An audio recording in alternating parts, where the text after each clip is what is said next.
হরে কৃষ্ণ। আজ 11ই আশ্বিন 1431 ও 28শে সেপ্টেম্বর 2024 শনিবার একাদশী ইন্দিরা। এই ইন্দিরা একাদশীর দিনে আমি শ্রীমদ্ ভাগবতম পাঠ করছি।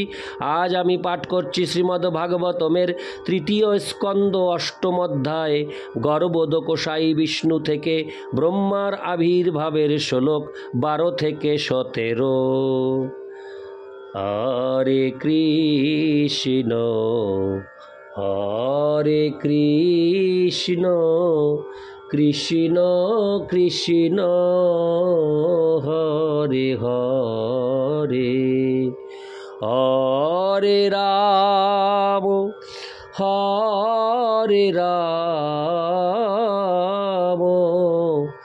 রাম রাম হরে হরে। শ্লোক 12। চতুর্যুগানাং চ সহস্রমপ্সু স্বপন সয়োদীরিতয়া সশক্তা কালাক্ষয়াসাদিত কর্মতন্ত্র লোকান পিতান্দদৃশে স্বদেহে। অনুবাদ। ভগবান তার অন্তরঙ্গা শক্তিতে সহস্র চতুর্যুগ শয়ন করেছিলেন এবং তার বহিরঙ্গা শক্তির দ্বারা প্রতীত হয়েছিল যেন তিনি জলের মধ্যে শয়ন করে আছেন। যখন কাল শক্তির দ্বারা প্রেরিত হয়ে জীবসমূহ তাদের সকাম কর্মের বিনাশ করার জন্য বেরিয়ে আসতে শুরু করে, তখন ভগবান তার চিন্ময় দেহকে নীলাভ রূপে দর্শন করলেন। তাৎপর্য: বিষ্ণু পুরাণে কাল শক্তিকে অবিদ্যা বলে উল্লেখ করা হয়েছে। কাল শক্তির লক্ষণ হচ্ছে যে তার প্রভাবে জীব জড় জগতে সকাম কর্মে লিপ্ত হয়। ভগবদ্গীতায় সকাম কর্মীদের মূঢ় বলে বর্ণনা করা হয়েছে। এই প্রকার মূঢ় জীবেরা অন্তহীন বন্ধনে সাময়িক লাভের জন্য কর্ম করতে অত্যন্ত উৎসাহী। কেউ যদি তার সন্তান সন্ততিদের জন্য অনেক ধন সম্পদ রেখে যেতে সক্ষম হয়, তাহলে সে নিজেকে অত্যন্ত বুদ্ধিমান বলে মনে করে এবং এই সমস্ত কার্যকলাপ যে তাকে জড়জগতের বন্ধনে চিরকালের জন্য আবদ্ধ করে রাখবে, সেই কথা না জেনে এই অনিত্য লাভের জন্য সে নানা রকম পাপকর্মে লিপ্ত হয়। এই প্রকার কলুষিত মনোবৃত্তির ফলে এবং পাপকর্মের ফলে জীব সমষ্টিকে নীলাভ বলে মনে হয়েছিল। সকাম কর্ম করার এই অনুপ্রেরণা কাল নামক ভগবানের বহিরঙ্গা শক্তির প্রভাবে সম্ভব হয়। ইতি শ্লোক 12। শ্লোক 13। তস্যার্থ সূক্ষ্মাভিনিবিষ্ট দৃষ্টের অন্তর্গত হত অর্থ। হরে কৃষ্ণ। শ্লোকটি আবার প্রথম থেকে পাঠ করছি। শ্লোক 13। তস্যার্থ সূক্ষ্মাভিনিবিষ্ট দৃষ্টের অন্তর্গত অর্থ রজসাতনীয়ান গুণেন কালানুগতেন বিদ্য সুসংস্তদাভিদ্যত নাভিদেশাৎ। অনুবাদ। সৃষ্টির সূক্ষ্ম বিষয়ে ভগবানের মনোযোগ অভিনিষ্ট ছিল, যা রজগুণের দ্বারা ক্ষোভিত হয় এবং তার ফলে সৃষ্টির সূক্ষ্মরূপ তার নাভিদেশ ভেদ করে উদ্ভূত হয়। ইতি শ্লোক 13। শ্লোক 14। সপদ্মকোষ সহসোদতিষ্ঠৎ কালেন কর্ম প্রতিবোধনেন সরোচিষা তৎসলিলং বিশালং বিদ্যোতয়ন্নর্ক ইবাত্মযোনি। অনুবাদ। জীবের সকাম কর্মের এই সমগ্র স্বরূপ ভগবান শ্রীবিষ্ণুর নাভিতে ভেদ করে হরে কৃষ্ণ শ্রীবিষ্ণুর নাভি ভেদ করে একটি পদ্মের কলির মতো আকার ধারণ করল এবং ভগবানের ইচ্ছায় তা একটি সূর্যের মতো সব কিছুকে উদ্ভাসিত করে বিশাল প্রলয় বাড়ি শুকিয়ে দিল। ইতি শ্লোক 14। শ্লোক 15।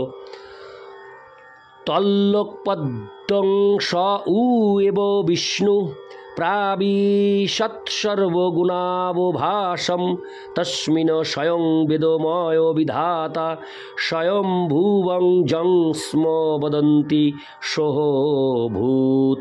অনুবাদ: সেই সর্বলোকময় পদ্ম ফুলে ভগবান বিষ্ণু স্বয়ং পরমাত্মা রূপে প্রবেশ করেন এবং এইভাবে যখন তা প্রকৃতির সমস্ত গুণের দ্বারা পরিপূর্ণ হয় তখন বৈদিক জ্ঞানের মূর্ত বিগ্রহ, যাকে স্বয়ম্ভু বলা হয়, তিনি উৎপন্ন হয়েছিলেন। তাৎপর্য: সেই পদ্ম ফুলটি হচ্ছে জড়জগতে পরমেশ্বর ভগবানের বিরাট রূপ। তা প্রলয়ের সময় পরমেশ্বর ভগবান বিষ্ণুর নাভিদেশে লীন হয়ে যায় এবং সৃষ্টি রচনার সময় প্রকাশিত হয়। তা গর্ভোদকশায়ী বিষ্ণুর প্রভাবে হয়, যিনি প্রত্যেক ব্রহ্মাণ্ডে প্রবেশ করেন।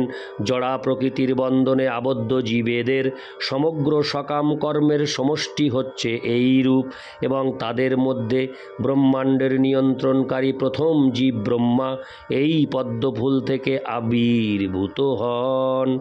এই প্রথম জীব অন্যান্য জীবেদের মতো নন এবং তার কোনো জড় পিতা নেই, তাই তাকে বলা হয় স্বয়ম্ভু, অর্থাৎ নিজে থেকেই যার জন্ম হয়েছিল। প্রলয়ের সময় তিনি নারায়ণের সঙ্গে নিদ্রা যান এবং পুনরায় যখন সৃষ্টি হয় তখন এইভাবেই তার আবার জন্ম হয়। এই বর্ণনায় তিনটি ধারণা নিহিত রয়েছে: স্থূল বিরাট রূপ, সূক্ষ্ম হিরণ্যগর্ভ এবং জড় সৃজনাত্মক শক্তি ব্রহ্মা। ইতি শ্লোক 15। শ্লোক 16। তস্যাংশ চাম্ভরূহকর্ণিকায়ামবস্থিত লোকম পশ্যমান পরিক্রমণ বম্নি বিবৃত্ত নেত্রশ্চতারি লেভেহনু দিশং মুখানি।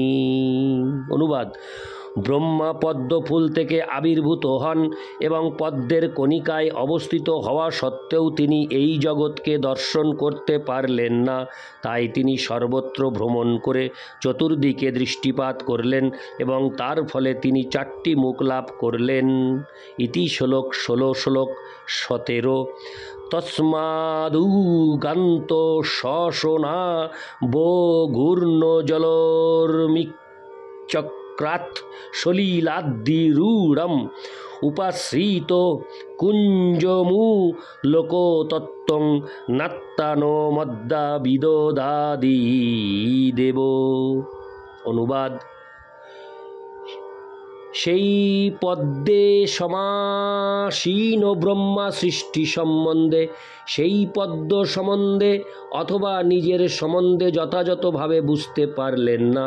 কল্পান্তে প্রলয়কালীন বায়ু জলকে উদ্বেলিত করেছিল এবং উত্তাল তরঙ্গে সেই পদ্মটি ঘূর্ণিত হচ্ছিল। তাৎপর্য: ব্রহ্মা তার সৃষ্টি, পদ্ম ও জগৎ সম্বন্ধে হতবুদ্ধি হয়েছিলেন। মানুষের সৌর বছরের গণনা করে যে যুগের পরিমিতি নির্ধারণ করা অসম্ভব, সেই এক যুগ ধরে চেষ্টা করেও তিনি সেই সম্বন্ধে বুঝতে পারেননি।